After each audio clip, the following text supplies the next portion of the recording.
प्रकारे आपण खाली उतरून आलोय. आपण जिथे ज्या ठिकाणी गाडी लावली होती त्या ठिकाणी. त्यानंतर आपण धारेगावला जाणार आहे. तिथून पुढं कुमशेतचा कोकणकडा बघणार आहे. मित्रांनो, आजोबा पर्वत झाल्यानंतर आपण आता धारोबाला आलोय. ही समोर धारोबा नदी आहे. हा जो पूल पाठीमागे दिसतोय हा पूल आपल्याला धारोबाकडे घेऊन जाणार आहे.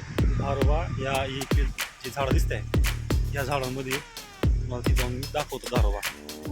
पाठीमागं मस्त सुंदर असा डॅम बनवलेला आहे लोखंडी पुलाचा. ही पाठीमागं नदी बघू शकता. आणि खाली आंबीत धरणाला पाणी जात असू शक्यतो, बाकीच काय माहीत नाही आपल्याला. ते असेल इथं कुठे पुढं हा रस्ता जातो, हा धारोबाला जातो. धारोबाची हिस्ट्री काय आहे मी तुम्हाला पुढं गेल्यावर सांगणारच आहे. आपण ही धारेगाव जवळ येऊन पोहोचलेलो आहे. ही धारेगावचं प्रवेशद्वार आहे. या ठिकाणी पाठी बघू शकता. मागच्या वेळेच्या वेळेस आम्ही आलतो 3 महिन्यापूर्वी. या ठिकाणी असं खूप धुकं की बस समोरचं असं काही दिसत नव्हतं. आता या झाडं बघा, झाडामध्ये एकदम शांतता पसरलेली आणि समोरचं तुम्हाला दिसतंय ही धारेगावचं मंदिर आहे. आमदार वैभवराव पिचडांच्या स्थानिक विकास निधीतून या ठिकाणी मंदिर उभारण्यात आलं आहे. ही जत्राच्या वेळेस या ठिकाणी स्टॉल लावले जातात. ही बसण्यासाठी जागा. हे मोठे 2-3 पार आहेत. हे समोर एक दुकान आणि समोर जे दिसतंय ते तुम्हाला दुकान आणि हे समोर मंदिर. या ठिकाणी सौर लाईट सुद्धा बसवण्यात आली. आणि हा जो तुम्हाला दगड दिसतोय हा दगड यात्रेच्या वेळेस उचलला जातो. जे बघत असतात त्यांच्याद्वारे. धारेगावचं मंदिर मला आज दाखवत जाऊन धारेगावांची मूर्ती. या ठिकाणी धारेगाव महाराजांची मूर्ती आहे. इतर देवतांच्या मूर्त्या आहेत. ह्या धारेगाव महाराजांना खूप असा मोठा इतिहास आहे.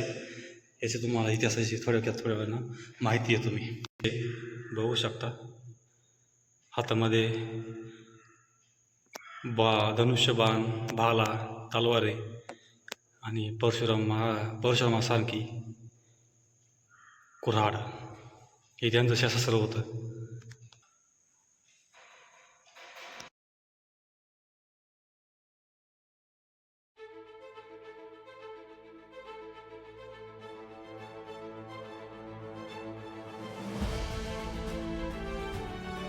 मंदिरानंतर धारेगावच्या या ठिकाणी वीरगळा आहेत. अज्ञात वीरांचे वीरगळा आहेत. या ठिकाणी त्यांच्या मूर्ती स्वरूपात या ठिकाणी व्यवस्थापना केली आहे. या ठिकाणी एक वीरगळ दिसते ही समोर. त्यानंतर ही दगडला शेंदर लावून मूर्तीची स्थापना केली आहे. तुम्ही बघू शकता हा मंदिराचा आजूबाजूचा परिसर दिसतोय. मंदिराला गंधार जंगलात वसलेली आहे हा धारेगावचा परिसर. चला तुम्हाला मी धारेगावचा इतिहास सांगतो.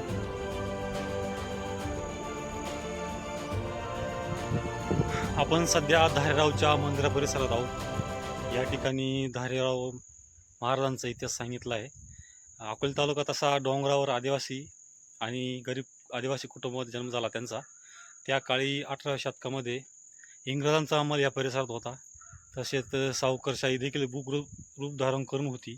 या सर्वांविरुद्ध बंडाचा झेंडा जो उभारला होता वीर धारेगाव याने एक इतिहास रचला. गोरगरीब आदिवासींना लुटणाऱ्या टोलधाडीविरुद्ध धारेगावने शस्त्र उचलले होते.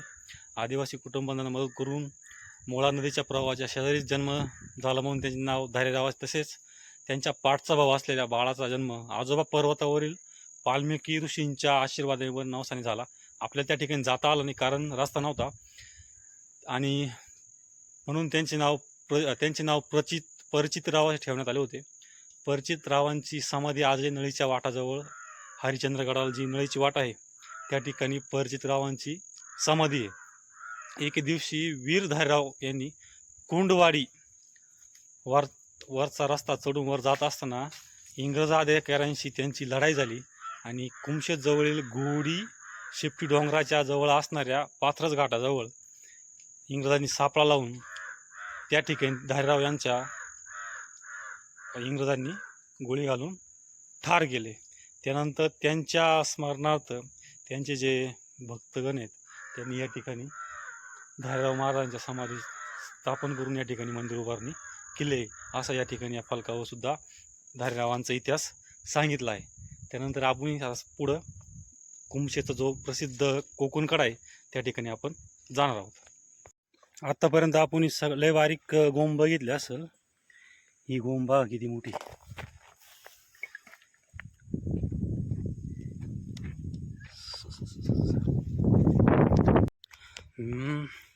फायनली आपण येऊन पोहोचलोय तो कुमशेतच्या कोकण कड्याजवळ. त्या टोकापासून हे टोक दिसतंय का, ह्या टोकापासून फार समोर त्या टोकापर्यंत कोकण कडा पसरलेला आहे. तुम्हाला मी दाखवतो कोकण कडा. हे जो वॉच टॉवर इथून कोकण कडा बघता येतोय. 2 मिनिट तुम्हाला दाखवतो सर्वांना कोकण कडा. हे बघा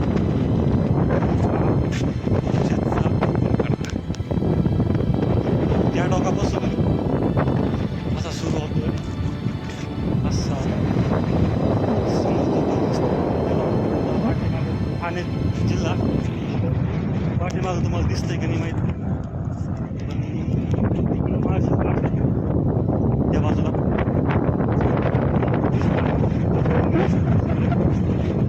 जुन्नरची डोंगर रांग आहे समोर पाठीमागं.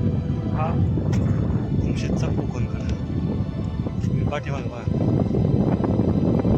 आम्ही 2 महिन्यापूर्वी आलो त्यावेळेस तुला काय दिसत नव्हतं. आता तरी फुलांनी पाणी तर असं त्या बाजून जाणार आहे त्या टोकात लाडगर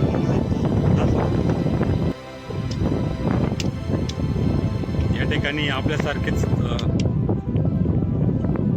पर्यटक आलेले आहेत. आपण पर्यटक नसून ट्रेकरच. ठिकाणी ट्रेकर असतात, सगळं साहित्य घेऊन असतात. औषधं खाणं पिणं पार सगळं आपण बघाशी गेलो. आजोबा पर्वत आहे, हे पाठीमागचं जंगल आहे. हा वॉच टॉवर आपला बेअर गिल्स वर गेलेला आहे. या ठिकाणी पर्यटक येत आहे.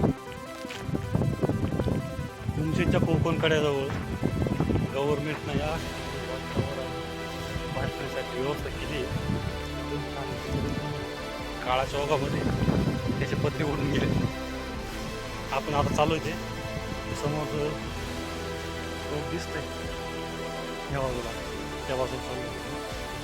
तिथे गेलं तुम्हाला दाखवतो पुढं त्या बाजूनं हा पाट्याचा कडा म्हणून ती जागा दाखवतो.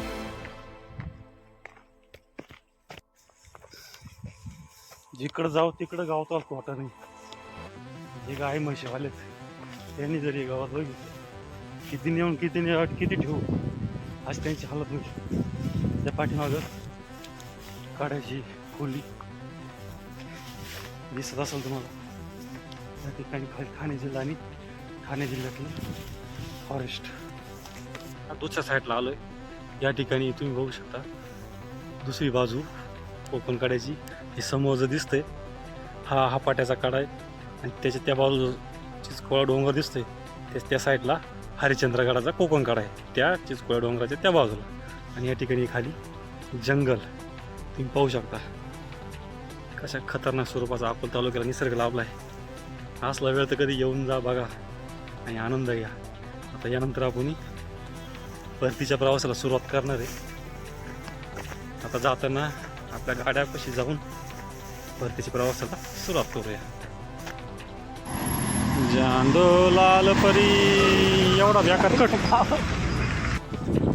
आपण आता समोर जे डोंगर दिसत आहे ना, आपण ते तिकडे गेलतो समोर या बोटाच्या समोर.